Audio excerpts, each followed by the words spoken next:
probably 6 to 8 months ago, came up with an idea how we could bring law enforcement and leadership of the cities together, and let them know kind of what we go through and things that we do. Okay, organize this event for a couple reasons. That's just to start conversations between law officers and city officials. In our day that we live in and what we see going through the nation, most important time we can do that's right now. We know there's going to have to be some changes and there has to be some things made, but at the same token, it has to be done in a way that makes it safe for everybody. We want to be a part of that. We want to be able to make our public safe. So I put this event together with other cities, other leaders throughout the city, so we can start the conversations, that we can start changing policies if we needed to, or whatever we got to do to make our public that we serve safe. And by doing that today, start the conversations. That's what today's all about. Just to meet people and talk about what's going on with the people and people we serve in our communities. Can I ask you to step out of the car, please? What for? I just asked you to step out of the car, please. Well, I gotta have a reason to get out of the car. I don't need to get out of my car for tent. I know, but you need to get out of it for me. I don't need to get out of my car for a driver for registration. So in the background here we have a traffic stop, and we're simulating a traffic stop. This is for an expired registration, a window tint violation, and so the two officers are coming up to talk to them, and then they eventually end up getting out of the car and want to argue that they don't have warrants and so forth, and it kind of escalates and escalates and escalates, and the driver eventually goes back to the car, reaches inside the car, pulls out a handgun and turns around and shoots the officer. Sir, it's not gonna work like that. It's working like that. I am not. Come on, you guys. Why are you harassing me? Hey, what is going on? Why are you guys harassing me? That's fine. Why are you harassing me? Don't put your hands anywhere where Put we his hand can't in your see. keys. I don't know. So one thing we want to do is we want to try to control the situation. We want to try to calm them down. We want to try to explain things. We don't want them to just be able to walk to and from the vehicle to get something out.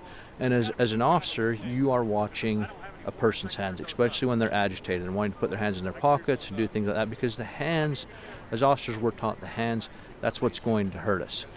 Any kind of a weapon is going to come from a person's hands, and so that's kind of what we're watching. So our priority is to de-escalate the situation, try to calm the person down, explain what it is that's going on, why they have warrants, so forth, and get them to comply and understand where we're coming from so that we can hopefully sort out the situation in a peaceful manner. Traffic stops are one of the main things that officers all across the nation do on a daily basis. We make a lot of traffic stops that are related to, enforcement violations, interdiction, DUIs, various things like that. So it's a main part of our job to be out there and enforce those types of laws, and so we do make a lot of traffic stops as police officers. The scenario that's going on behind me is about a homeless individual that we've received a call about, and two officers are responding to investigate the situation. And that's not an uncommon call to get, especially in areas that have people who are impacted by homelessness. And so what they're talking about right now is the legality of speaking to an individual like that, what their rights are in that situation, and how it is really a balancing act when you're trying to ensure the general public safety, but also value the individual's rights at the same time. It doesn't matter what I do. It doesn't matter where I go. You guys just show up. Hey, stop. Hold on, stay right there. Just stop right there. Hey, what's your name? Tell us your name. What if we found you a place to sleep tonight? Would that help? It was way better than on that tree. I think when individuals talk about homelessness or crisis, it can kind of seem like an abstract idea or thought.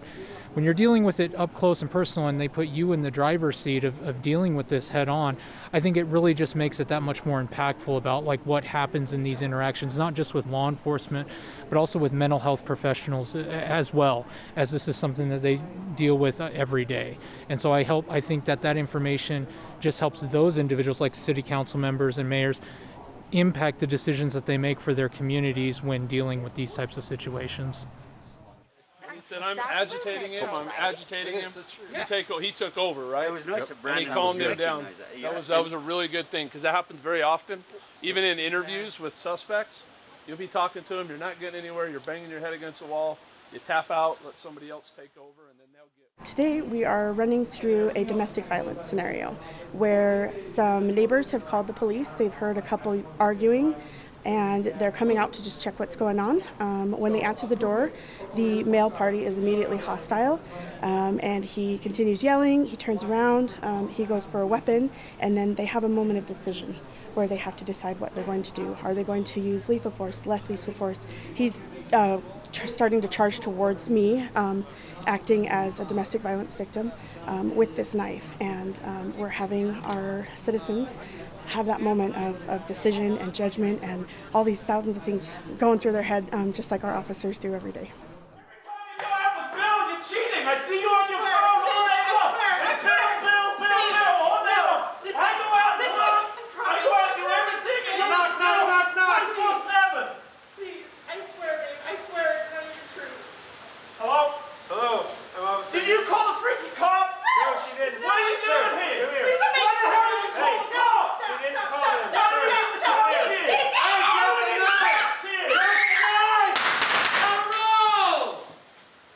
Nice job. Want to holster up? Okay, come on over here. Go ahead and take your mask off. So what do you have? Do you get to the front door? What are you doing? He asks them, did you identify yourself as a law enforcement? And did you give them a verbal warning? How much time did you think you had? At what point did you feel that you had to use lethal force? If you had a taser, would you have been able to use less lethal force? Would you have felt comfortable doing that? And so he walks them through some of their own thought processes during that time. Did you call these guys?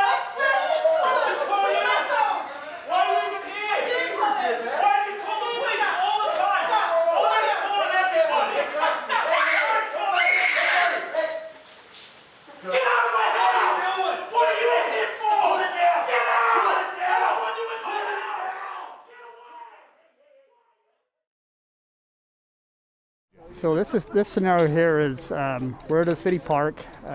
We've had a person here at the city park that called in a suspicious person. They were acting weird, maybe on drugs. That's all that the information that we got on this person. In the city that I work in, we get called on a lot of people that have some mental health issues, and a lot of the citizens will call us on them thinking that they're on drugs. And they're not necessarily on drugs. They just have a mental health issue, and they have some episodes, and that's not against the law. So it's very difficult to determine if they're on drugs, intoxicated, or just have a mental illness. How are you today? What are you doing? I'm going home. Where are you going? Home. They're coming to get me. Oh, who's coming to get you? Get me, my family. Woo! What are you doing there, Beverly? Making a landing strip for them to get me. Okay. I gotta keep putting it out there. Okay. Beverly, how are you? So you're talking to home. No, they're in the way. That's Still? what I gotta make Where can I go, Bev? All right, Bev. Whole All right, area. Bev, stop. Whole Stop right area. there, Bev. Stop right there. So that's a very good question. If they're not posing a threat, there's not a lot we can do. It's not against the law to be in the park and acting strange. So those are the things that we want to talk to them and try to get a different aspect on what they're feeling and what their mental state is. So every day we're dealing with somebody that has a mental health issue, or they're intoxicated, or they're on drugs. So it's very important that they can see what our job is all about. It's okay. He won't bother you. That's right. I won't bother them, Don't leave. but I've got to protect the other people You're here in gonna the make park. them leave.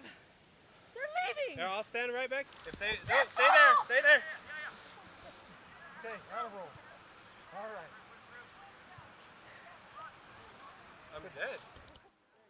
As officers, we know what's going on in the nation. We see it, we hear it, but people don't realize that we're there for them. We care about what's going on, and the one thing that we wake up to every single morning is to go out and serve the people that's in our communities. Okay, we want to make them safe. We want to make sure they get home every single night to their families. That's our goal every day.